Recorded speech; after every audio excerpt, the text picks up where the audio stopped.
Supersonic speed से आसमान में कलाबाजियां खाता ये है अमेरिकी fighter jet F-35A lightning II, जो पहली बार एरो इंडिया शो में हिस्सा ले रहा है।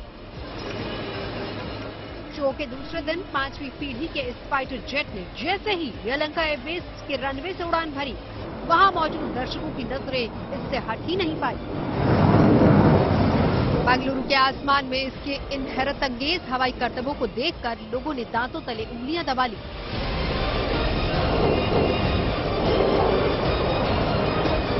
तूफानी रफ्तार और रडार को चकमा देने में माहिर ये लड़ाकू विमान यूएस एयरफोर्स के बेड़े का सबसे अहम फाइटर जेट है, जिससे पार पाना दुश्मनों के लिए नामुमकिन है। इसीलिए इसे दुनिया का सबसे खतरनाक फाइटर जेट कहा जाता है। अपनी इन्हीं खूबियों का इस फाइटर जेट ने इस एयर शो में शानदार प्रदर्शन किया।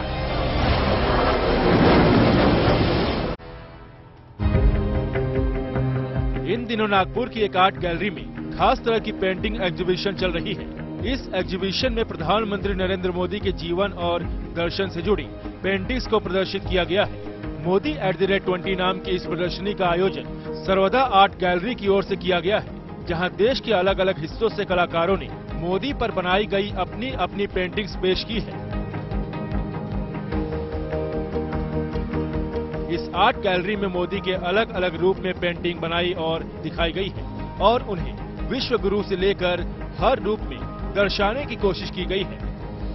नरेंद्र मोदी का जीवन और दर्शन के ऊपर सारे भारत का आर्टिस्ट लोग अपना कैनवास में अपना जो सोच है उसको दिखा रहा है। इस अनोखी पेंटिंग एग्जीबिशन को लेकर लोगों में भी उत्साह है और कलाकारों को प्रोत्साहन देने के लिए बड़ी संख्या में लोग वहां प्रदर्शनी देखने पहुंच रहे हैं। दिल्ली की राहों को ट्यूलिप के फूलों से गुलजार करने की पहल एनडीएमसी ने की है। इसके लिए एनडीएमसी ने मंगलवार को ट्यूलिप फेस्टिवल की शुरुआत की। इस फेस्टिवल के लिए एनडीएमसी ने करीब 1.25 लाख ट्यूलिप नीदरलैंड से मंगवाए हैं और उसे दिल्ली के शांति पथ इलाके में सड़क के दोनों तरफ लगाया गया है। ट्यूलिप को फूलों की खूबसूरत प्रजाति माना जाता है और देश में ये बामुश्किल से उपलब्ध होता है। ऐसे में दिल्ली की सड़कों के किनारे पर लगे ट्यूलिप गार्डन लोगों को काफी आकर्षित कर रहे हैं। मेरा तो यहाँ से रोज का आना जाना है, तो मैं डेली यहाँ से निकलती हूँ, तो मुझे बहुत अच्छा लगता है यहाँ पर।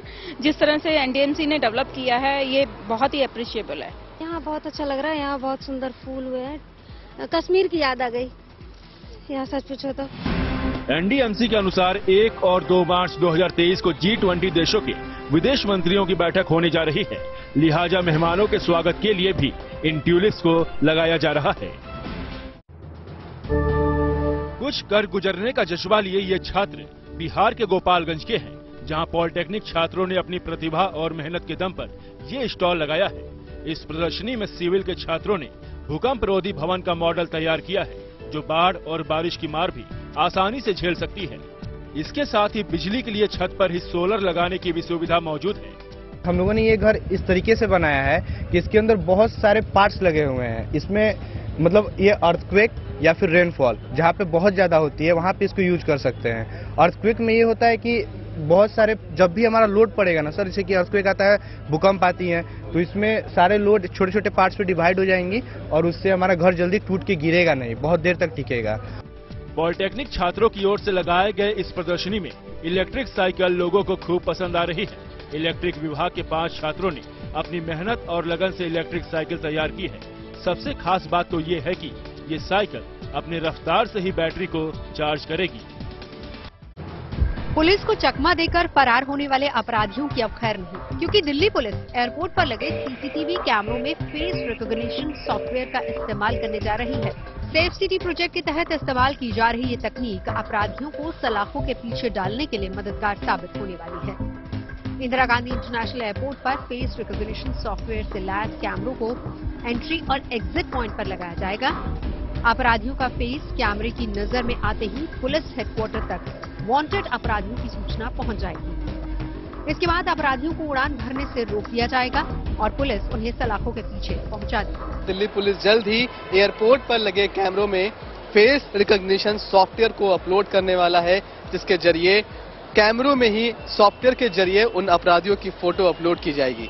जैसे ही कोई भी अपराधी दिल्ली एयरपोर्ट पर पहुंचेगा और इन कैमरों की जद में आएगा, वैसे ही दिल्ली पुलिस को उसके हेडक्वार्टर पर अलर्ट पहुंचेगा, मैसेज पहुंचेगा, जिसके बाद उसे गिरफ्तार कर सकते हैं। कहीं बच्चों को बचाया जा रहा है, कहीं बुजुर्गों को, तो कहीं महिलाओं और पुरुषों को। जिंदगी बचाने के इस मिशन में भारत से भेजी गई राहत टीमें भी बिना रुके, बिना थके तुर्की के अलग अलग इलाकों में रेस्क्यू ऑपरेशन चला रही हैं। एनडीआरएफ की urban search and rescue 3 team यहाँ पर 2 प्रोविंसेस में डिप्लॉयड है। यहाँ नूरदागी, गाजियानटेप में 2 टीम्स डिप्लॉयड हैं और हमारा बेस ऑफ ऑपरेशन नूरदागी में है। एनडीआरएफ टीमों के अलावा भारतीय सेना की मेडिकल टीम फील्ड हॉस्पिटल में लगातार घायलों के इलाज में लगी है और अब तक कई घायलों को नई जिंदगी दे चुकी है। 6 फरवरी को आए 7.8 तीव्रता के शक्तिशाली भूकंप के बाद भी वहां भूकंप के कई हल्के झटके महसूस किए जा चुके हैं। ऐसे में भारतीय सेना की मेडिकल टीम ने किसी भी खतरे को देखते हुए अभी से तैयारी शुरू कर दी है, जिसके तहत टेंट में ही इलाज का इंतजाम किया जा रहा है, ताकि अगर जरूरत पड़े तो मरीजों को फौरन इन टेंटों में शिफ्ट किया जा सके।